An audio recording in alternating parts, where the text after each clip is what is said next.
dikasih hashtag #IndoBright, hashtag Gaspol dan hashtag tim kesayangan kalian langsung di kolom live chat sekarang juga. Karena sekarang kita bakal masuk di game yang pertama. Welcome to Sunhawk. Yes, a new season dan pasti kita bakal langsung turun di Sunhawk di mana kita bakal menyaksikan tim-tim memperebutkan dan juga pasti memperkokoh posisi mereka di kota masing-masing.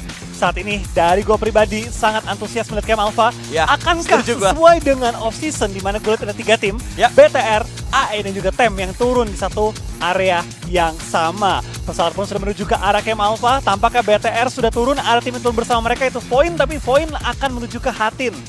Mata gue tertuju pada warna-warna lain, alter ego. Tampaknya ada tim lain yang akan join the fight kali ini. Apakah 2 apa 3 tim nih, Pas? Ini tapi sebenarnya kalau kita ngomongin yang ada di bagian Camp Alpha dan ternyata ada battle yang terjadi di arah bootcamp juga daripada Fastlane. Kali ini bakal kedatangan tamu yang tidak diduga-duga. Sebenarnya udah terduga sih, cuman mungkin nggak keduga karena mereka bakal fight untuk di hari yang pertama. Di game yang pertama ada sedikit free fire dari satu pemain Fastlane. Dari seorang Diko yang masih ada dan bermain di bagian tangga. Sementara di bagian lain, Flash baru saja mendapatkan poin. Tapi Rosemary malah bisa mendapatkan satu Vitrales. Diamankan begitu saja dan Rosemary juga diamankan. Trade terjadi di arah 2 fight yang ada di titik-titik yang berbeda. Sementara dari NWE, mereka masih fokus banget untuk melakukan clearing di lantai 1.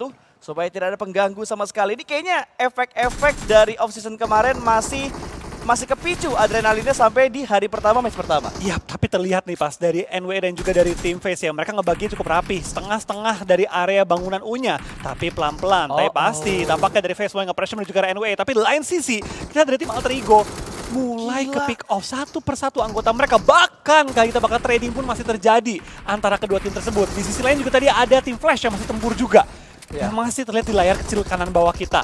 Tapi terlihat kayak kita pakai Alter Ego sudah pulang terlebih dahulu. Dan area join the fight itu tim Voin Donkey yang kali ini ikut campur menjadi third party. Tapi di layar utama kita, Face Clan tampaknya masih bertukar juga. Masih 1-for-1, 2-for-1 actually. Untuk mereka, di mana saat ini mereka unggul 2 anggota. Tapi dari NWE masih coba untuk berlika-liku mencari celah dalam pertahanan dari tim Face. Ini revival sedang diupayakan dan harusnya Face megang kontrol nih di bagian bootcamp. Ini nggak bisa ngebuat kita santai untuk di early kayaknya ya. Ini match enggak, ini match udah beneran kan? Iya, ini real match ya.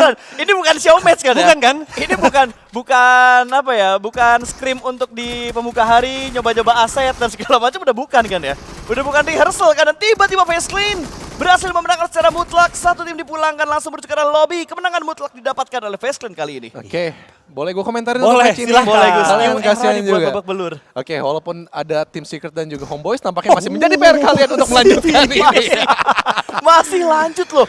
Berarti Camp Alpha, Bootcamp, terus Camp ini Bravo. Camp Bravo-nya juga fight. Sama kau. Sama kau ada 4 titik berarti yang Nggak terjadi ngerti. fight untuk di early game-nya. Terlalu crowded, padahal kalau kita lihat berdasarkan bocoran map stream, Quarry kosong, Sami kosong, Nakamnya juga kosong. Paradise juga. Bahkan scraping area di arah sekitaran Quarry juga masih kosong gitu. Dan Dok seharusnya bisa dimanfaatkan untuk beberapa tim yang memang belum bisa untuk mendapatkan hak paten drop zone mereka. Dari Homeboys juga kayaknya dibuat bonyok dengan kehilangan 2 anggota mereka, nggak ada trade elimination yang mereka dapatkan. Sementara Bigetron yang kehilangan 3 pemain kah? Gue ngeliat warna putihnya baru satu. Tapi sekarang tuh kayaknya Pas. Kayaknya nggak dapat healing juga karena tadi setelah fight mereka juga mungkin udah kepake-pake healingnya kan. Tapi kita masih melihat juga tampaknya ada fight lagi yang terjadi. Flash 5 elimination sekantongnya di awal-awal dan ini kayaknya saatnya Junior ngomong sih. Sebenarnya ini nggak ada. Ini show match Gus, lo analisa show match ini Gus. Bentar, ini nggak ada rules yang namanya double point early kan? Nggak ada. Oke. Ini agak menjadi tanda tanya karena tidak ada sama sekali yang namanya point double tadi yang seperti PL yang dimainkan. Oke, untuk ngomongin Camp Alpha, fokusnya flow antara Bigetron juga Alter Ego. Alter Ego agak menggeser, mereka benar-benar full di kota demi akan gengsi. Iya. Ini berbeda bukan Alter Ego yang mereka mainkan di area-area dari perbukitan. Yes. Ya. Sebenarnya buat gue 2 ini Pokemon. Antara BTR dan juga AE. Iya, adu gengsi. Oke. Gue mau berkata kasar, cuma kasar gitu. Cuma live stream. Iya. Ini Pokemon 2 ini antara BTR dan juga AE. Sumpah. Lo ngerti gak maksud gue? Gue ngerti. Itu BTR AE ketika mereka fight tumbang-tumbangan. Sebenarnya ada Voin Donkey kesempatan untuk mengambil celah tersebut. That's the point. Tapi yang menjadi tanda tanya gue, kenapa Voin Donkey enggak? Sekarang scrim mereka kayak gimana sih Voin Donkey? Mereka tahu nggak BTR sama AE di situ lagi gontok-gontokan? Yang mestinya mereka at least taruh 1 player atau 2 player kunci antara depan dan juga belakang kayak gitu. Masalah gini Gus, di off season ya. Oke. Sunhawk tuh hampir nggak dimainkan. Oke. Cuma di satu scrim yang dimainkan. Oke. Sisanya turnamen-turnamen off season nggak ada yang main Sunhawk. Kok Flo tahu ya? Hah? Kan gue Pengamat. pengamat nonton. Gue tanya, kok lu nggak tahu Gus? Oh iya. Kan lu nge-cast. Oh iya. Kan lu nge-cast off Nggak, season ya? nggak baru-baru ini aja WTR AE benar-benar gotong-gotong tapi masih berlanjut nih. HB juga nggak kelar-kelar sama tim Secret. Wah seru ya. Dia nyudutin gua. Gue Oke. nanya, kok lu nggak tahu? Keren. Waduh, gue Oke. lagi megang pengkiam sapu nih. Lanjut.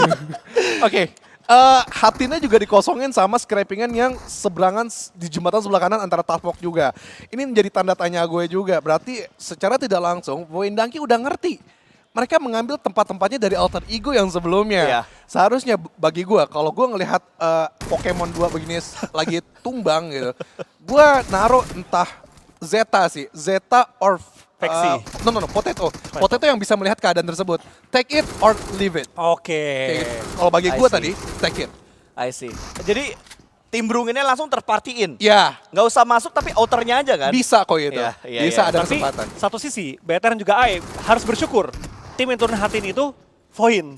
Tim Oke. yang memang nggak suka untuk melakukan usil-usil di awal-awal. Iya, Iya. betul Kita juga lihat- sih, betul-betul. Bersyukurnya itu gitu ya. Karakter. Cuman tetap gitu potensinya Void buat ganggu fight tadi tuh Gede banget, bisa setuju. banget terjadi gitu. Bahkan Setuju. tadi gue tuh Ada di awal Knocko, berapa kali Knocko? Iya, gue udah di awal tuh udah pengen ngomong gitu nih keuntungan buat Void. Bahkan tadi dropnya Void.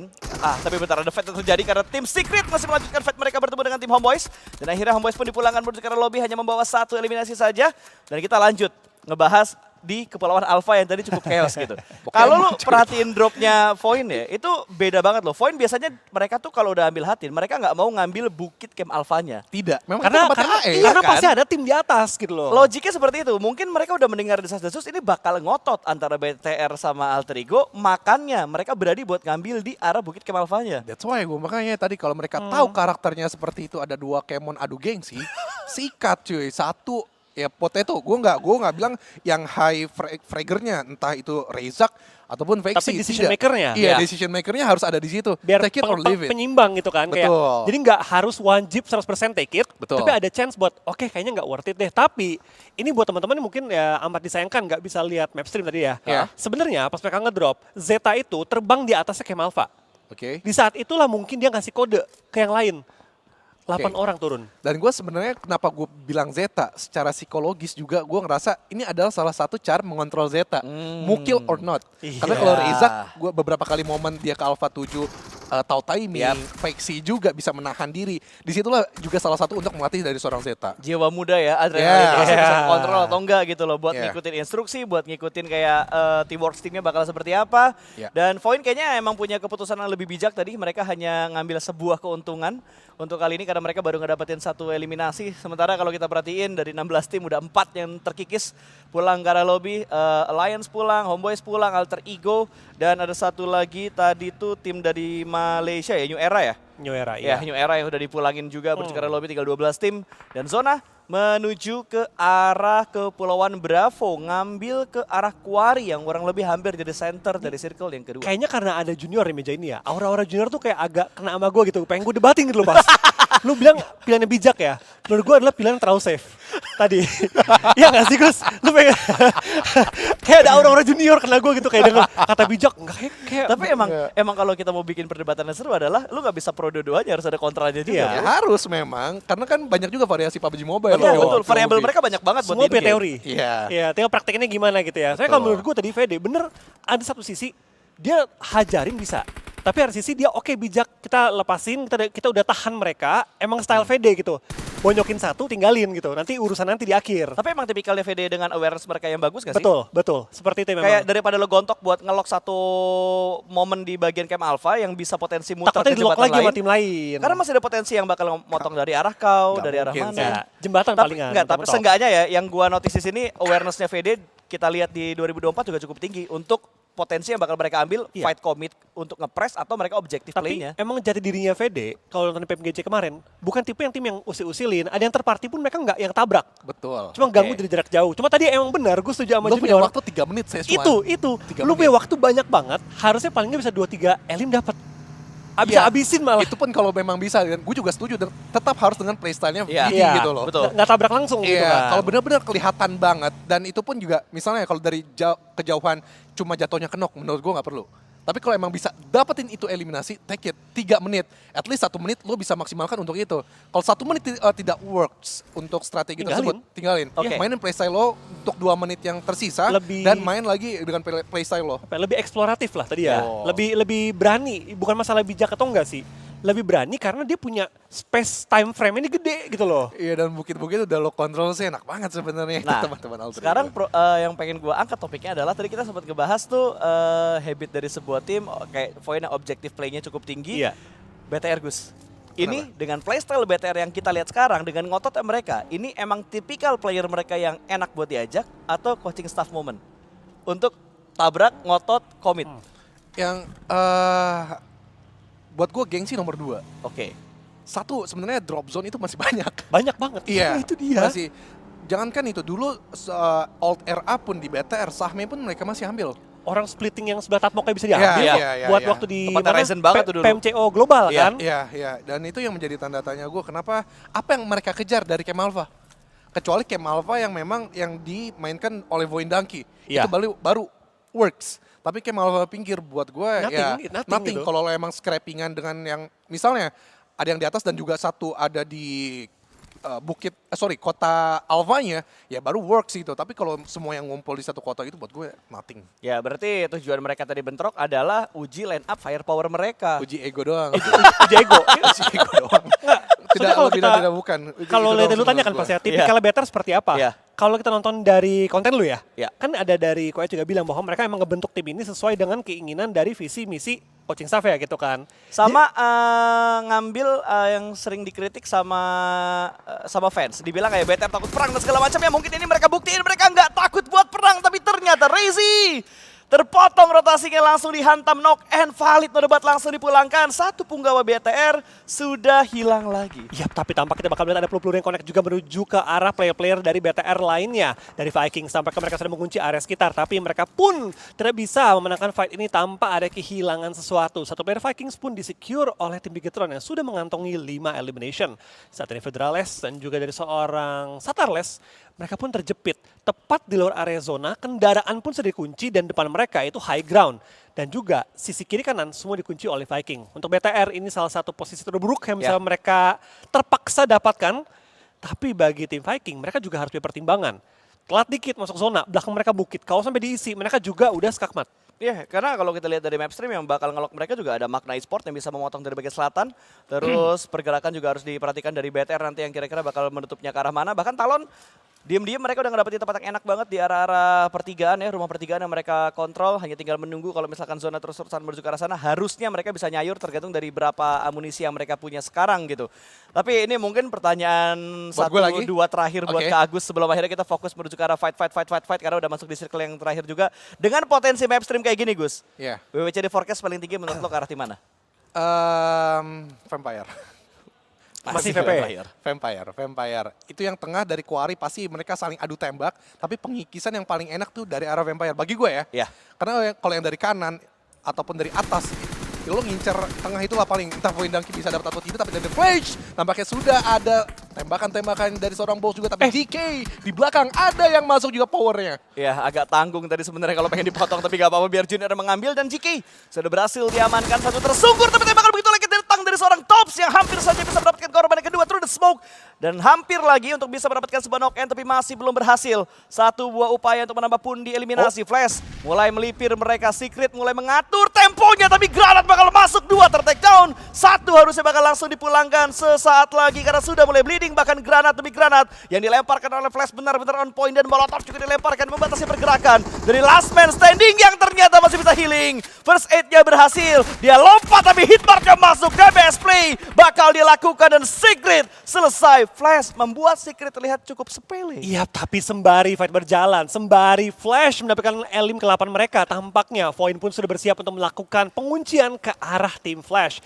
Flash yang ketiga pemain yang masih tersisa saat ini harus retreat, harus tarik mundur, tapi mau kemana lagi pas? Karena mereka tepat di ujung area zona, hanya bisa bermain defensif saat ini, menunggu dari Void untuk tarik mundur. Ya. Tampaknya dari Void mereka juga akhirnya kembali dengan objektif gameplay mereka, bergerak menuju ke arah perumahan. Rumah pun sudah scouting, sudah dipastikan kosong. Ini rumah yang kata Junior menjadi kunci juga. Kalau dari Void bisa kontrol, Dan kontrol ini bukan cuma dalam arti ngambil ya, tapi bisa menguasai Zoning out. area sekitar, bisa memastikan informasi sekitar tim sekitar yang tidak membiarkan defense mereka bocor.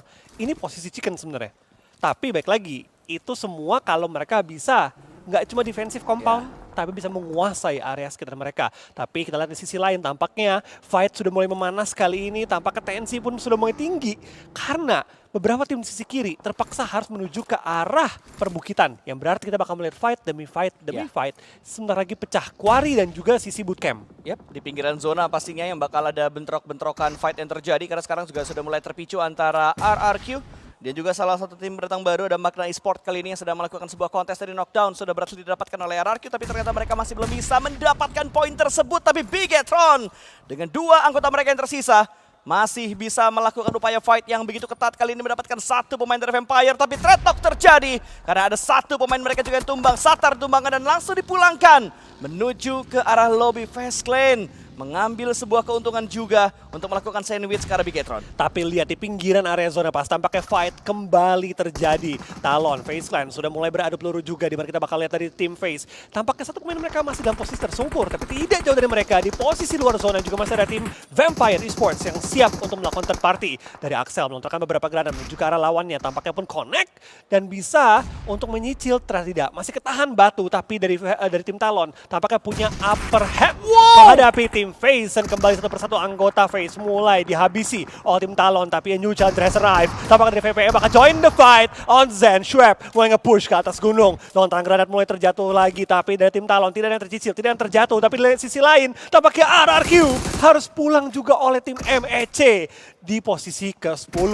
Kembali ke fight tim Talon. Linux masih berdansa di balik batu, masih mencari celah dalam pertahanan lawan, tapi granat dari Morban connect menumbangkan Linux, dan Misery sekarang harus mengambil alih sebagai ujung tombak penyerangan dari tim Talon. Jujur ya, gue masih agak kecele gitu ngelihat Morman sekarang ada di Vampire, karena biasanya ngelihat dia ada di arah Fast Lane, tapi kali ini battle cukup seru terjadi. Ada beberapa hal yang tidak mengenakan untuk Talon, karena ketika mereka sedang nge-push, mereka diganggu oleh tim lain lagi, dan sekarang hanya menyisakan last man standing mereka, Misery, yang bakal menjadi ujung tombak terakhir. Vampire sudah mulai melakukan screening, dan Diko sudah mulai mengendap-endap datang dari arah belakang. Misery hanya berbaur dengan daun-daun yang ada, berkamuflase supaya tidak terlihat oleh pemain-pemain dari tim Vampire. Dan Vampire Ditinggalin. kayaknya bakal meninggalkan posisi dari seorang Misery, tapi bokongmu mas, Misery! Di belakangmu ada orang, ada Diko yang mengendap-endap datang. Akankah diketahui Misery yang saat ini sedang berkamuflase menjadi Ryzen di tahun-tahun kapan itu di Miramar? Tapi kali ini Diko depan belakang, tasnya kelihatan. Itu! Diko! Ternyata Diko nggak ngeliat, malah Misery yang bisa mendapatkan. Diko masih terselamatkan placement untuk tim Talon. Paling tidak 1 poin elim, 1 poin placement sudah kembali diamankan oleh Misery, tapi pindah ke sisi lain pinggiran area zona. Tampaknya kita bakal dari Viking menghadapi MEC. Kembali terjadi fight di pinggir area zona, tapi dari Osja juga sudah mulai mengintai, sudah mulai mendengar ada peluru-peluru yang dilontarkan satu dengan lainnya. Gosu coba untuk mencari posisi lawannya. MEC kali ini bakal berdiam di balik perpohonan, mencari dan juga menunggu momen di mana dari tim Viking bakal lewat, bakal nyebrang, tapi dari Viking sudah siap untuk melakukan trading dan mendapatkan elim keempat mereka naik ke posisi ke-6. Tapi ternyata ada andil dari Voin juga yang mengganggu fight tersebut. Viking tidak dalam posisi yang terbaik. Mereka sudah mulai dihimpit oleh zona dan dihimpit oleh 2 tim, Osja dan juga dari tim Voin. Voin kayaknya masih bertahan juga, masih mengontrol area compound, tapi zona pas banget keluaran VPE kembali menjadi penguasa pinggir zona dan juga satu-satunya compound yang masih tersisa di zona kita yang ke-6. Cuy, baru hari pertama, match pertama prediksi Agus sudah on point bro. Seenggaknya nih meningkatkan WWCD forecast untuk tim Vampire yang saat ini teruntungkan banget dari stage ke-6 atau zona ke-6 yang mengarah menuju ke arah mereka. Mereka satu-satunya tim yang masuk menuju ke arah circle yang ke-6.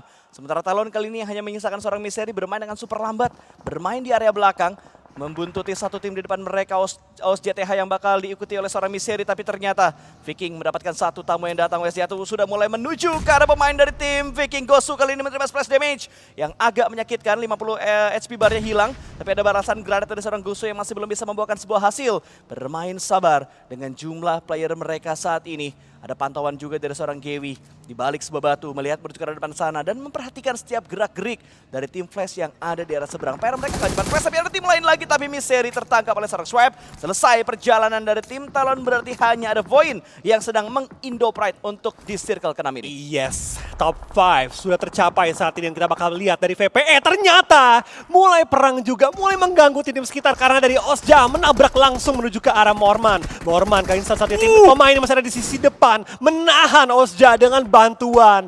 Bala bantuan dari sisi belakang membantu cover Fire dan Osja yang tadi terlihat cukup garang. Sekarang tinggal misalkan satu pemain mereka bahkan dipulangkan ke arah lobby. Vampire is on fire. Tapi mereka tidak bisa berdiam diri juga karena tampaknya dari Void melihat momentum ini. Coba untuk join the fight, coba untuk menguasai area dalam zona. Sembari lihat Zeta mulai bergerak-gerik juga di atas high ground, mencari informasi, mencari batu-batu, mencari pohon-pohon yang dapat digunakan sebagai fortingan. Tapi Gosu masih mengendap-endap, masih berlika-liku di sekitar area Void. Tapi dari Flash tampaknya mulai jatuh juga player-player mereka, disecure oleh seorang Rezak. Dan VPE pun tersisa 2 pemain yang masih aktif saat ini. Upaya revive tampaknya sedang terjadi juga, tapi dari Void, high ground advantage yang mereka punya dengan Zeta yang diturunkan di bagian pinggir zona ternyata cukup nge-pressure ke arah seorang Morman. Tapi ternyata The Swap dia pun sedang mencari celah dalam pertahanan dari Void, sementara Viking akhir tumbang dan menyisakan 3 tim tersisa, Vietnam, Thailand, Indonesia. Ya, masing-masing satu untuk dari 3 perwakilan negara ini untuk ada di circle yang ke-7, di mana Void sekarang sudah mulai melakukan split, dua split yang mereka lakukan untuk bisa mengontrol bagian arah timur dan juga arah selatan, sementara barat dikuasai oleh pemain-pemain dari Vampire yang menyisakan 3 anggota mereka, 1 orang cukup low HP. Morman ditinggalkan di bagian belakang sana, masih merangkak. Nice Potato. Bisa melakukan healing dan tiba-tiba Dapat Potato lagi. bisa mendapatkan 1 bows. Langsung diamankan begitu saja. Ada 1 mangsa yang tidak dilepaskan oleh pemain-pemain dari Void Donkey ID. Zona, Saat ini mereka mengontrol zonanya dan regroup cepat. Mereka lakukan setelah adanya 2 split yang mereka lakukan. Tapi lihat Tops, melihat 1 orang di depan sana dengan DBS bisa mendapatkan 1, tapi Tops bahkan bisa mendapatkan kedua. 1 confirm elimination langsung dia dapatkan. Dia ingin mendapatkan confirm yang kedua dan Onsen terselamatkan. Void mendapatkan momentum, mereka langsung merangsak naik dan Void Donkey ID. Inilah dia penampilan dari tim peringkat 5 dunia 2024 PMGC.